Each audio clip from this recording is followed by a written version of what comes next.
Xin chào các bạn đã quay trở lại với kênh Cô Ba Bình Dương. Hôm nay mình sẽ chia sẻ đến các bạn bí quyết làm món tóp mỡ da heo chiên phòng. Đây là một món ăn vặt cực kỳ hấp dẫn, vừa nhâm nhi giải trí, vừa làm topping tuyệt hảo cho bánh tráng trộn hay các món gỏi, món xào. Nhiều bạn thắc mắc làm sao để da heo chiên xong nở phồng, giòn xốp mà không hề bị cứng như ngoài hàng. Bí quyết sẽ có ngay trong video này. Công thức này không chỉ làm để gia đình thưởng thức mà các bạn cũng có thể áp dụng để kinh doanh rất là đắt hàng nha. Để làm món này, mình chọn phần da heo có dính mỡ, còn gọi là phần mỡ bụng, tiếng Anh gọi là pork belly, hoặc là da của ba rọi cũng được nha các bạn. Phần này có lớp mỡ và da dày đều, khi chiên sẽ nở phồng rất đẹp và ăn có độ giòn xốp. Da heo mua về thì mình đã cạo sạch lông, rửa kỹ với muối và giấm. Bây giờ mình mang đi luộc nha. Mình cho da heo vào nồi và cho vào đây vài lát gừng, một củ hành tím, vài tép xả và một muỗng cà phê muối cùng với một muỗng canh rượu trắng. Nếu không có rượu trắng, các bạn thay bằng giấm cũng được ha. Gia vị này sẽ giúp khử sạch mùi hôi. Mình sẽ luộc đến khi nào da heo vừa chín tới. Các bạn lưu ý là không luộc quá kỹ nha. Chỉ cần lớp da bên ngoài săn lại, phần mỡ hơi trong là mình vớt ra được rồi đó. Vớt ra xong thì mình ngâm ngay vào thau nước lạnh để da heo được nguội săn chắc và giữ được độ giòn ha các bạn. Tiếp theo thì mình cắt da heo thành những miếng vừa ăn. Tùy theo sở thích mà các bạn cắt thành hình dáng cho phù hợp ha. Nhưng đừng có cắt nhỏ quá vì khi thắng mỡ sẽ dễ bị cháy đó các bạn. Ở đây mình cắt thành những miếng vuông cỡ là nửa bao diêm như thế này. Bề ngang khoảng 2 cm là vừa và đẹp nha. Để thắng mỡ không bị cháy và hạn chế văng nổ đó, mình sẽ cho vào chảo 180 ml nước và một muỗng cà phê muối. Ban đầu mình mở lửa lớn cho nước sôi lên và mình làm nóng phần mỡ. Khi thấy nước cạn bớt, mình hạ xuống lửa nhỏ riu riu và đảo đều tay. Việc rim với lửa nhỏ như thế này giúp mỡ tiết ra từ từ, nước mỡ sẽ rất trong, đồng thời phần da cũng đỡ bị nổ đó các bạn. Mình thắng cho đến khi tóp mỡ teo lại và ra khoảng 80% mỡ thì mình vớt ra ngoài. Bước quan trọng để da heo chiên được phồng là phải làm cho thật nguội và khô nha. Nếu có thời gian các bạn không cần đậy nắp, cứ để trần như vậy và cho vào ngăn mát tủ lạnh qua đêm. Còn muốn làm nhanh thì các bạn dàn đều ra rổ, rồi hong quạt từ 2 đến 3 tiếng, cho miếng tóp mỡ nó khô lại, nguội hẳn và lớp da bên ngoài nó cứng lại là được ha. Bây giờ mình sẽ dùng chính phần mỡ heo vừa thắng để chiên phồng tóp mỡ. Mỡ heo chịu được nhiệt độ cao nên khi chiên sẽ rất an toàn đó các bạn. Mình bật bếp lửa to để đun nóng mỡ nè. Yêu cầu là mỡ phải thật nóng nha, đạt nhiệt độ khoảng 190 đến 200 độ C. Khi thấy mỡ bắt đầu bốc khói nhẹ, mình hạ xuống mức lửa vừa, trên mức trung bình một chút. Để chắc chắn thì các bạn nên thả thử một miếng da heo vào ha.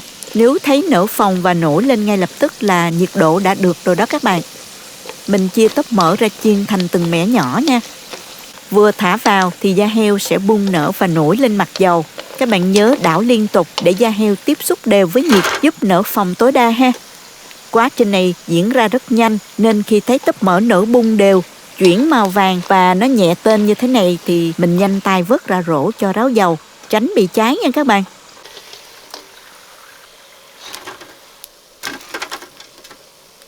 Vậy là tóp mỡ da heo chiên phồng của chúng ta đã hoàn thành rồi. Các bạn nhìn nè, những miếng da heo bung nở to gấp 2, gấp 3 lần so với lúc nãy luôn. Vàng ươm và xốp nhẹ như những chiếc bánh phồng vậy đó. Đưa lại gần là đã nghe mùi thơm béo đặc trưng cực kỳ cuốn hút luôn.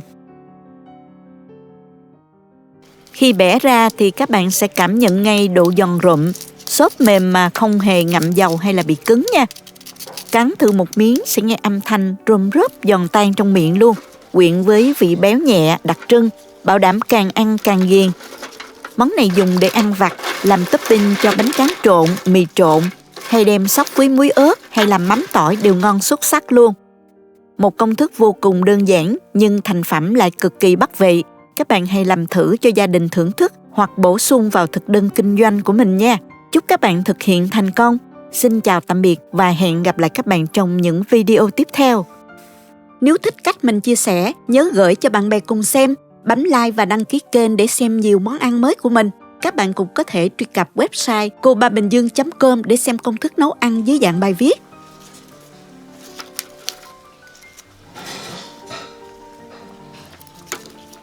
Mời các bạn cùng mình vào bếp thực hiện món ngon kích thích vị giác từ thịt heo nha.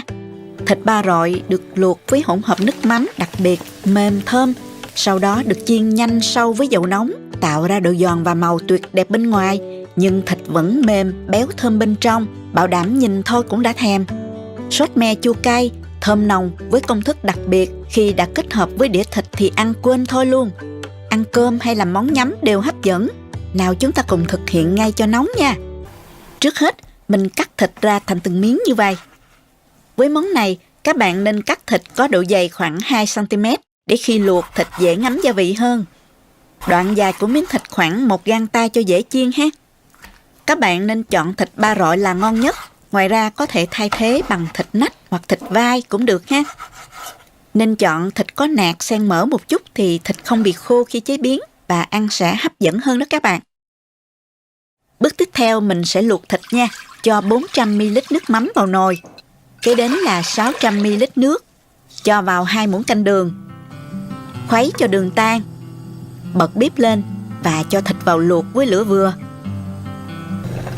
Khi hỗn hợp luộc thịt sôi, các bạn nhớ hớt bọt để còn bảo quản hỗn hợp, dùng luộc thêm lần nữa nếu thích nha.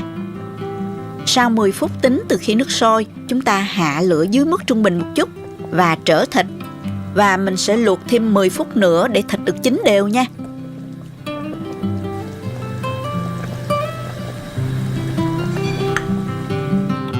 Sau 20 phút thì thịt đã chín mềm. Mình vớt ra nha các bạn.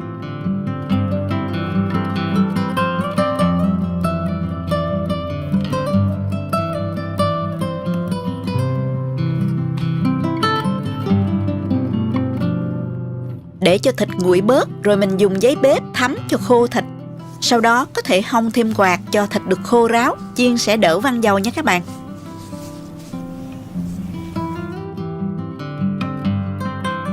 Bước tiếp theo, mình xắt nhỏ thêm 2 tép hành luôn và thêm một ít ngò rí nữa. Mình sử dụng luôn gốc ngò cho thơm ha. Mình xắt một ít hành tím. Các bạn xắt thật là mỏng hoặc có thể bào cũng được. Mỏng như vậy để khi cho vào sốt chấm, hành không bị quá hăng và thấm vào nước sốt rất là ngon. Và bây giờ mình pha hỗn hợp sốt nước chấm luôn nè. Cho vào chén 1 muỗng canh đường. Có thể thay thế bằng syrup đường cho thơm. 1 muỗng canh rưỡi nước ấm. Khuấy cho tan. Tiếp theo mình cho 2 muỗng canh rưỡi sốt me, 2 muỗng canh nước mắm, 1 muỗng canh thính gạo. Kế đến mình cho 1 muỗng canh ớt bột. Bạn nào ăn cay thì mình dùng ớt tươi băm nhỏ. Ớt thì tùy thích hết các bạn. Cuối cùng để tạo vị thơm cho nước chấm, mình sẽ cho thêm một ít hành tím bào mỏng, hành ngò cắt nhuyễn nữa nè. Khuấy đều lên. Các bạn có thể thêm ngò gai cho thơm ha. Xong hỗn hợp nước chấm rồi đó các bạn. Bây giờ thịt đã khô ráo rồi. Bước cuối cùng là mình chiên thịt nữa là xong. Nhanh lắm các bạn. Cho dầu vào chảo nhiều một chút để chiên ngập dầu nha. Mở lửa lớn cho dầu nhanh sôi. Rồi mình thử đũa nè. Thấy dầu sôi xung quanh đũa thì mình hạ lửa dưới mức trung bình để hạ bớt nhiệt. Sau đó mình cho thịt vào chiên nè. Các bạn dùng vợt chiên cho dễ nha. Lúc mới cho thịt vô, các bạn cẩn thận văng dầu nha. Nó rất là nhanh vàng. Mình trở qua trở lại khoảng 40 giây là thịt đã vàng rồi đó.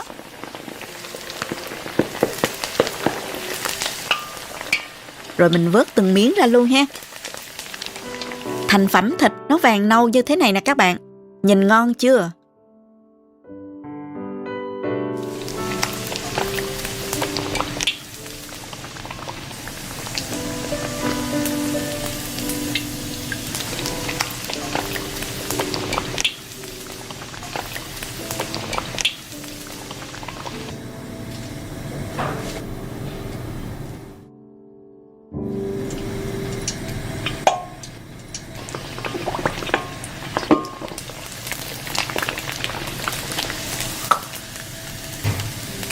Mình vớt miếng cuối cùng ra luôn nè. Trang trí ra đĩa và dùng ngay cho nóng nha các bạn.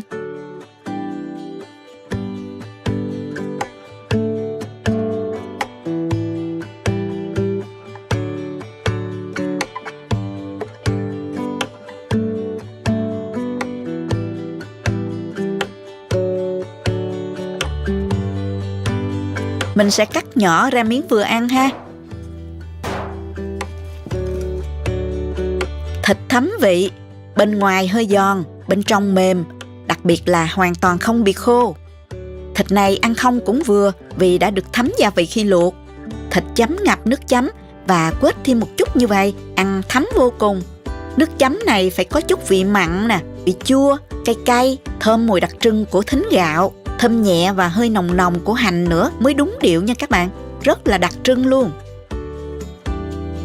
Món này ăn với cơm cũng ngon, làm món nhắm thì càng tuyệt. Rất ngon và rất lạ. Các bạn thử làm và thưởng thức nha. Nếu thích cách mình làm, nhớ like, chia sẻ cho bạn bè cùng xem và đăng ký để xem món ăn mới của mình nha. Các bạn cũng có thể truy cập website cobabình dương.com để tham khảo công thức nấu ăn dưới dạng bài viết. Cảm ơn các bạn đã xem hết video. Chào tạm biệt và hẹn gặp lại các bạn ở video sau nha.